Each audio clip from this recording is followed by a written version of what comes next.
आंवला नवमी के पावन अवसर पर शहर के कंपनी गार्डन में धार्मिक उत्साह और भक्ति का माहौल देखने को मिला। बड़ी संख्या में महिलाएं अपने अपने समूहों के साथ यहां पहुंची और परंपरागत विधि विधान से आंवले के वृक्ष की पूजा अर्चना की। हर तरफ पूजा गीतों और भजनों की मधुर ध्वनि से वातावरण भक्तिमय बन गया। सुबह से ही महिलाएं पारंपरिक परिधान पहनकर थालियों में पूजा सामग्री, दीपक, फल फूल और मिठाई लेकर कंपनी गार्डन पहुंची। वृक्ष के चारों ओर जल चढ़ाकर धूप दीप प्रज्वलित कर महिलाओं ने आंवला नवमी की कथा सुनी और भगवान विष्णु तथा देवी लक्ष्मी का स्मरण किया। इस अवसर पर महिलाएं व्रत रखकर पारिवारिक सुख समृद्धि की कामना करती हैं।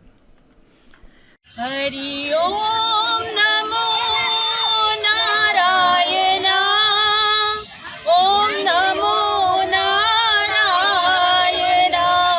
हरि ओम नमो नारायण, हरि ओम नमो नारायण, जय जय नारायण नारायण हरि हरि, स्वामी नारायण नारायण हरि हरि।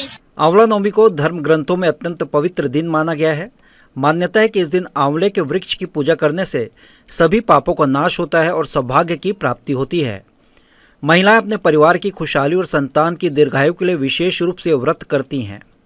हम लोग शुरू से हमेशा से लगभग 10-15 सालों से यहाँ पर आते हैं आंवला नवमी, और कार्तिक शुक्ल पक्ष के समय में जो आंवला नवमी का त्यौहार पड़ता है, ये सुख, सौभाग्य, संतान, पति सबकी दीर्घायु के लिए, खुशहाली के लिए ये पूजा की जाती है। और हम लोग हमेशा से ही, चाहे ब्राह्मण समाज हो, चाहे सभी संगठन के लोग, सभी समुदाय के लोग यहाँ पर हमेशा पूजा करने आते हैं। और यहाँ पर आंवला के नीचे बैठकर भोजन करने की जो प्रथा है, जो आज के दिन करना चाहिए, और इसमें बहुत ही ये पुण्य का काम रहता है। चाहे आप भोजन करिए, चाहे आप प्रसाद के रूप में कुछ भी लीजिए, तो उसी की प्रथा को चलाने के लिए हम लोग हर वर्ष यहाँ पे पूजा करने आते हैं। आंवला नवमी की प्रथा हमारे हिंदुओं में बहुत ज़्यादा ही मानते हैं।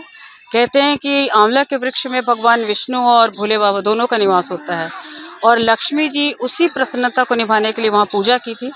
और कहते हैं कि आज के दिन आंवला पेड़ से अमृत टपकता है, इसलिए लोग आंवले के पेड़ के नीचे बैठ के भोजन भी करते हैं। इससे व्यक्ति स्वस्थ रहता है, समृद्धि आती है, सुख समृद्धि, शांति, पुत्र प्राप्ति। इसके लिए लोग प्रार्थना करके, पूजा करके और यहाँ पे बैठ के फिर भोजन करते हैं और एक दूसरे को सुहाग का सामान दे के। पूजन के बाद महिलाओं ने सामूहिक रूप से घर से लाए गए विभिन्न प्रकार के व्यंजनों का प्रसाद रूप में सेवन किया। पूड़ी, कड़ी, खीर, पूरी सब्जी और मिठाइयों से सजे डिब्बे खोले गए और सभी ने मिलजुल कर आंवले के पेड़ के नीचे बैठकर भोजन किया।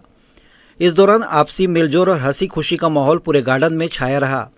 कार्यक्रम के दौरान महिलाओं ने भजन कीर्तन भी किए और एक दूसरे को आंवला नवमी की शुभकामनाएं दी। समूह में बैठी महिलाओं ने पारंपरिक गीत गाए और धार्मिक कथा सुनाई, जिससे वातावरण आध्यात्मिक ऊर्जा से भर उठा। श्रद्धा और विश्वास से ओतप्रोत इस आयोजन में बच्चों और बुजुर्गों की भी भागीदारी रही। आज का दिन महिलाएं पहले से ही इतना खुश रहती हैं, उनकी योजना पहले से बनने लगती है कि हमको कहाँ जाना है, कैसे बनाना है। और कभी कभी ऐसा होता है, जैसे हमारे मोहल्ले में भी है, हमारे समाज में भी है, और यहाँ भी हम लोग आए हैं, तो सारे जगह पर हम लोग सिर्फ इसलिए कि सबके साथ मिल करके बैठना है करके।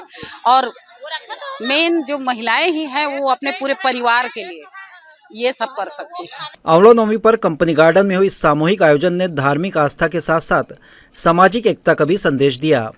महिलाएं इस पर्व के माध्यम से न केवल भगवान का स्मरण करती हैं, बल्कि एक दूसरे के साथ अपनापन और सहयोग की भावना को ही मजबूत करती हैं। बिलासपुर में आयोजन हर वर्ष की तरह इस बार भी श्रद्धा उल्लास के साथ संपन्न हुआ। जी न्यूज़ के लिए कैमरामैन राकेश खरे के साथ प्रियंका सिंह की रिपोर्ट।